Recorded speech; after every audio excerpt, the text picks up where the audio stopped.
Palmeiras e Novo Horizontino vão decidir a final do Campeonato Paulista de 2026. De um lado tem um dos favoritos, né, o Palmeiras, e do outro o Novo Horizontino, que é a surpresa. Até que se você for ver o campeonato pelos jogos e pela disputa, o Novo Horizontino não é tão surpresa assim. Ele fez bons jogos desde o início e tem até a melhor campanha, tanto que vai decidir o segundo jogo em casa. Olá pessoas, tudo bem com vocês? Eu sou o Rodrigo Seixas, estou aqui em mais um vídeo no canal do PFQL e hoje a gente vai falar sobre a final do Campeonato Paulista. Vamos trazer um pouco o panorama das duas equipes, o que cada equipe fez, o que cada equipe tem de melhor, de pior e como é que elas chegam nessa decisão para ver quem é o campeão paulista dessa temporada. Então a gente chega para a final tem as duas melhores campanhas da competição e a decisão vai ser em Novo Horizonte. Muitos dos motivos da decisão ser em Novo Horizonte é porque também o Novo Horizontino venceu o Palmeiras por 4-0 na primeira fase. Então hoje os dois têm a mesma pontuação na final, só que o Novo Horizontino tem um saldo de gols e quantidade de gols também maior que a do Palmeiras, né? Então, quando você compara isso daí, muito do que decidiu essa diferença, né, foi aquele jogo. Tudo bem, naquela partida do Palmeiras o time reserva, mas de qualquer forma é uma vitória ali que entra na tabela do campeonato.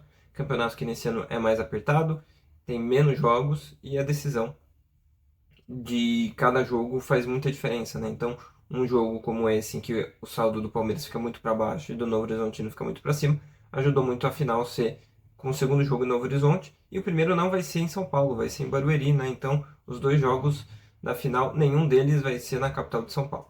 O Palmeiras era o grande favorito na competição, né? Se você levar em conta os últimos anos, e chegou na sétima final seguida, ganhou 4 vezes das últimas 6, né? As últimas 2 vezes que o Palmeiras não ganhou, inclusive do ano passado foi o Corinthians que ganhou e no outro ano foi o São Paulo ali com o Crespo também na primeira versão do São Paulo do Crespo. Agora o Palmeiras ganhou da segunda versão e chegou na final. Quando a gente olha o estilo de jogo das equipes, eu vou falar primeiro do Palmeiras, depois no Horizontino. Esse é um Palmeiras que tem muito do que é o Abel, né? O Abel é um treinador da escola de futebol portuguesa. E a escola de futebol portuguesa tem um pouco de jogo de posição, mas o jogo de posição português ele não é tão parecido com o espanhol e o holandês, né? Ele até tem posicionamentos médios dos jogadores, tem a distância na questão de posicionamento, mas é um jogo que não tem tanta posse de bola assim, é um jogo que é muito mais direto, marcação sem bola, muitas vezes é marcação individual, o Palmeiras é quase sempre individual, então tem as suas diferenças, por mais que ele tenha um pouco da característica ali de posicional, ele não é tanto assim quando você olha com a base do jogo espanhol e holandês, ele não é tão parecido com esse. Então o Palmeiras é um time que tem uma marcação alta e uma disputa muito grande. Acho que esse é o maior diferencial do Palmeiras e o que mais faz o Palmeiras ser um time forte na questão tática, né? Tem a questão técnica que é muito forte também, mas quando a gente olha no aspecto tático, a marcação alta e a disputa é o principal. O Palmeiras gosta muito de sair na caça e ele faz muito isso principalmente no início. No início dos jogos, a pressão é muito grande e ele busca fazer um gol ali nos primeiros 15, 20 minutos para depois o jogo mudar um pouco e ficar um pouco mais a caráter para ele, porque daí quando o Palmeiras sai na frente, ele consegue baixar um pouco mais essa pressão e jogar mais em transições e ter um pouco mais de espaço nas costas da defesa adversária, baixando um pouco mais a marcação. E o Palmeiras praticamente só não faz a pressão inicial ser mais presente durante o jogo por mais minutos, porque ele não consegue. Como o Brasil tem muitos jogos seguidos, né, ainda mais nesse início de temporada, que o time não fez uma pré-temporada tão longa assim, o Palmeiras cansa muito, né, se ele ficar fazendo a pressão nos 90 minutos. E ele pode correr o risco de machucar jogadores ou de errar a pressão, né, e conseguir abrir espaço para o adversário atacar. Então o Palmeiras não faz uma pressão tão grande assim porque são muitos jogos seguidos, né? Então, para não cansar tanto o time, ele diminui um pouco essa pressão. Com bola, ainda é um time bastante direto, mas ele tem uma diferença que eu acho que é importante dessa temporada, é que ele é um time que atrai e depois joga bola longa. Ele não faz a bola longa no primeiro momento. Claro que se tiver oportunidade ele faz direto, mas ele procura trocar um pouco mais de passes em bloco um pouco mais atrás, né, mais próximo do seu próprio gol, para atrair o adversário, para depois ele atacar mais direto. Então o Palmeiras troca alguns passes, a defesa adversária sobe, abre espaço e ele ataca nas costas. E muito da escolha de como vai ser o jogo tem a ver com os volantes, mas eu já vou falar sobre isso. Primeiro eu vou falar da dupla de ataque, que é o grande diferencial desse Palmeiras, que é o Vitor Roque e o Flaco Lopes. É uma dupla de ataque, né, que tem muito daquelas duplas de ataque dos anos 90, né? O Flaco Lopes é um centroavante mais de jogar de costas, de atrair pressão, de jogar de costas e aparecer numa segunda trave para finalizar. Ele tem mais essas características, ele é um centroavante mais alto, então ele é bom de cabeça também. Enquanto o Vitor Roque é muito mais de usar a velocidade, atacar as costas, né? Então o Palmeiras usa muito uma jogada de casquinha, de dar um chutão para frente no Flaco Lopes. Flaco Lopes sustenta ou dá uma casquinha pro Vitor Roque atacar as costas. Às vezes ele domina a bola e dá um passe, às vezes ele já dá um passe de cabeça ali, uma casquinha direto para ele atacar. Palmeiras, de alguns momentos, já fez isso com outros escolhidos jogadores, mas essa dupla funciona muito bem junto. E os dois têm funcionado bem demais nesse ano. Flaco Lopes fazendo muito gol, o Vitor Roque ganhando também muitas faltas, rompendo muito nas costas da defesa. Então dá muito trabalho para quem joga contra o Palmeiras e os dois são muito decisivos. E quando a gente vai também para a bola parada do Palmeiras está muito forte, principalmente esse ano com o Andrés participando bastante dessa bola parada. Então o Palmeiras já fez bastante gol assim e abriu placares assim. Então às vezes você abre o placar assim, ou aumenta o placar assim, e dá um pouco mais de tranquilidade, ou abre um pouco mais o jogo para o Palmeiras em vários momentos. E por fim, eu acho que muito do que é o jogo do Palmeiras tem a ver com os volantes, que é o Marlon Freitas e o Andrés. Eles meio que escolhem como o time vai jogar em velocidade, em largura, em possibilidade de chegadas ou não, porque eles às vezes baixam mais, às vezes baixam menos, às vezes aceleram mais o passe, às vezes diminuem mais a distância dos passes. Então eles definem muito como vai ser o ritmo do jogo do Palmeiras. Então, se você pega um time que joga com bloco mais baixo, os dois provavelmente vão tocar mais na bola e vão circular mais a posse. Por isso que também o Palmeiras gosta de jogar bastante, abre bastante horizontalmente para tentar explorar os espaços nas costas das defesas, né? Então, a participação deles é muito importante, principalmente do Andrés, em jogos que pegam adversários mais fechados. Quando a gente vai para o time base do Palmeiras, a gente vê esse time que joga. Aqui tá em 4-2-3-1, mas você pode chamar tanto de 4-2-3-1 como 4-4-2, que é o time que tem ganhado mais jogos nesse ano, que o Abel tem apostado como time principal, que tem o Maurício e o Alan. Não sei por que o Maurício está do lado direito aqui, o Alan do lado esquerdo, sendo que é o contrário, né? Você pode até ver que o 40 tá aqui, né? Que é o Alan, e o Maurício tá aqui, mas no SofaScore tava desse jeito o posicionamento deles no último jogo, mas o Maurício joga na esquerda e o Alan na direita. É que o Maurício com bola, ele entra muito na área por dentro, né? E também depois durante o jogo teve substituições, não sei exatamente por que ficou assim. Mas de qualquer forma, vale olhar aqui o posicionamento médio do time, que é o time que tem o Andrés saindo um pouco mais dessa linha e subindo um pouco mais também para pressionar e também para circulação de bola, né? Então ele sai um pouco mais dessas posições e ajuda o time na construção. Mas é aquilo, Flaco Lopes é a posição de um meia, que às vezes recua para ser um 10 entre aspas, às vezes ele fica mais avançado para ser um 9 pivô, mas é uma dinâmica que funciona muito bem e o Palmeiras tenta abrir bastante o campo, às vezes com os pontas, com o Maurício e com o Alan, às vezes com o Kelvin e o Piquerez também aparecendo bastante pelo lado do campo. Os três jogadores com maiores notas do Palmeiras no ano, dentro do Campeonato Paulista, é o Bruno Fux aqui em segundo. Ele não tem jogado tanto, mas nos jogos que ele foi bem. Daí você tem o Flaco Lopes e o Carlos Miguel, que está numa temporada muito boa. Contra o São Paulo ele não precisou aparecer muito, mas nos jogos que ele precisou aparecer, principalmente contra o Fluminense, ele foi muito bem. Em gols esperados, o Palmeiras e o Novo Horizontino são os dois melhores, principalmente o Palmeiras é o time que mais gerou chance de gol no campeonato, e é o time que chega na final contra o Novo Horizontino, que é o segundo. Agora vamos falar sobre o Novo Horizontino.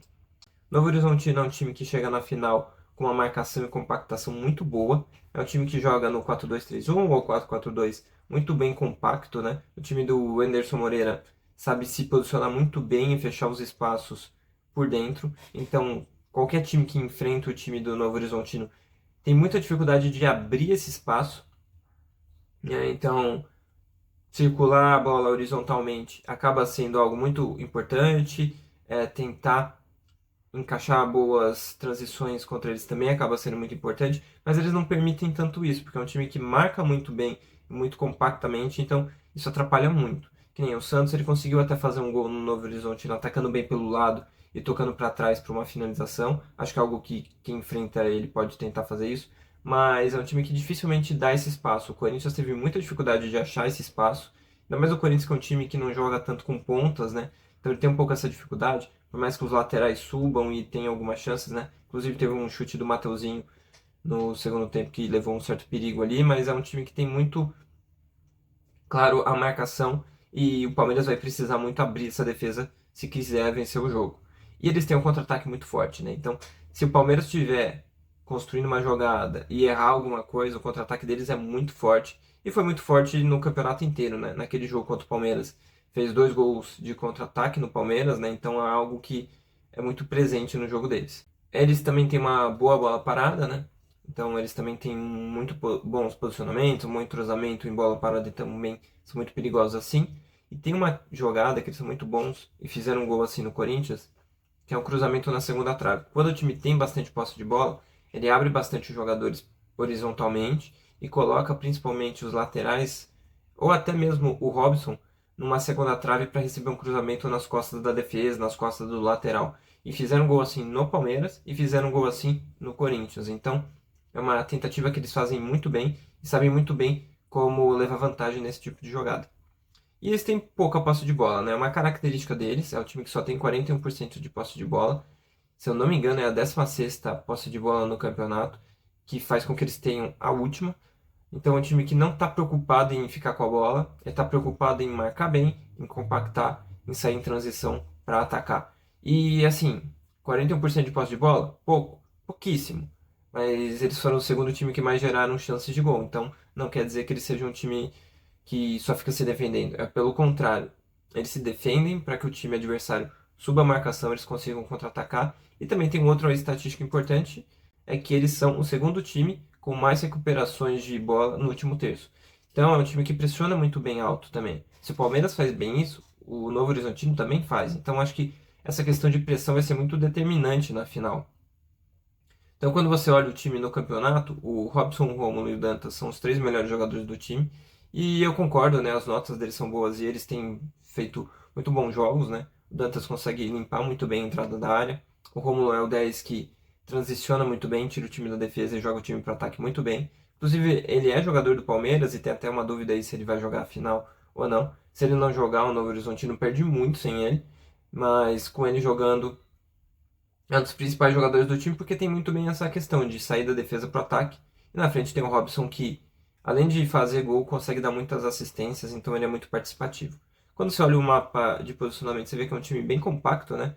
O 4 e o 10 aqui, que são os mais distantes em campo, ainda estão próximos no posicionamento médio, né? Isso que é o médio. Então, é um time que está sempre muito junto. E o 10 e o 11 aqui, principalmente, né? Os dois mais ofensivos, que são o Romulo e o Robson, normalmente são quem puxam os contra-ataques e que tem uma visão muito boa para isso. Aqui o Vinícius Paiva e o Bianchi são os dois que mais trocam de posição. Então, eu acho que o eixo da equipe, os jogadores mais importantes da equipe, são o Dantas, o Oyama, que normalmente é quem organiza um pouco mais o jogo, o Rômulo e o Robson. Acho que esse quarteto aqui é o quarteto mais importante deles nos jogos. Tanto que o jogo que eles perderam do Bragantino de 3-0, o Oyama, o Rômulo e o Robson não começaram jogando, né? Então o time teve um pouco de dificuldade em alguns momentos ali naquela partida e perdeu de 3-0. Mas ali era o último jogo da primeira fase e essa derrota nem fez diferença, né? Porque o time ainda vai decidir o segundo jogo em casa. Agora vamos para o campinho e acho que eu vou mostrar uma dinâmica aqui que pode ser muito determinante no jogo. Esse aqui é o posicionamento médio deles, mas, por exemplo, numa saída de bola, o Palmeiras costuma fazer isso aqui. Ele traz o Marlon Freitas e o Andrés para ajudar na saída.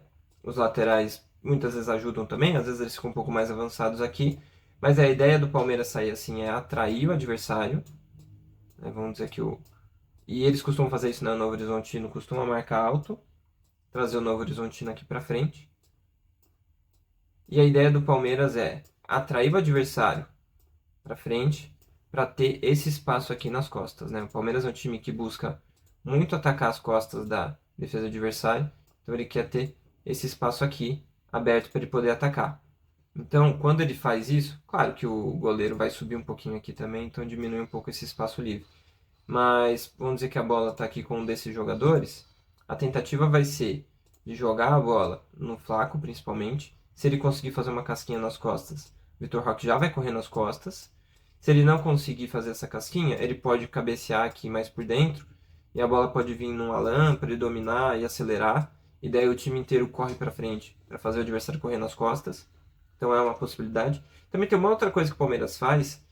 O Palmeiras é um time que, quando tem a posse de bola, até ele roda para um lado para o outro, mas normalmente ele roda por fora do bloco, até ele ver um espaço surgindo aqui na entrelinha, para um passe poder entrar direto, né? Por exemplo, o Andrés passando aqui direto para o Flaco, ou então um espaço nas costas, para alguém poder atacar. Por exemplo, vamos dizer que o Vitor Roque cai bastante aqui para a esquerda e a defesa não acompanha. Então esse aqui pode ser um passe longo para ele receber aqui.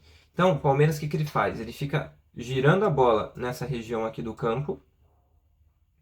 Normalmente com esses jogadores, né, o Kelvin fica aberto aqui, o Piquerez às vezes sobe um pouco mais para fazer um 3 contra 1, um ou dois aqui nessa área do campo. Né, o Kelvin pode fazer a mesma coisa aqui do outro lado com o Alan. Mas a ideia do Palmeiras não é circular a bola com a defesa bem postada aqui. Vamos afundar bastante a defesa de um time aqui, ó. E o Palmeiras vem com bastante jogador aqui e fica circulando a bola assim, né, bem próximo assim da defesa adversária, com a possibilidade de perder e levar um contra-ataque. O Palmeiras não faz muito isso.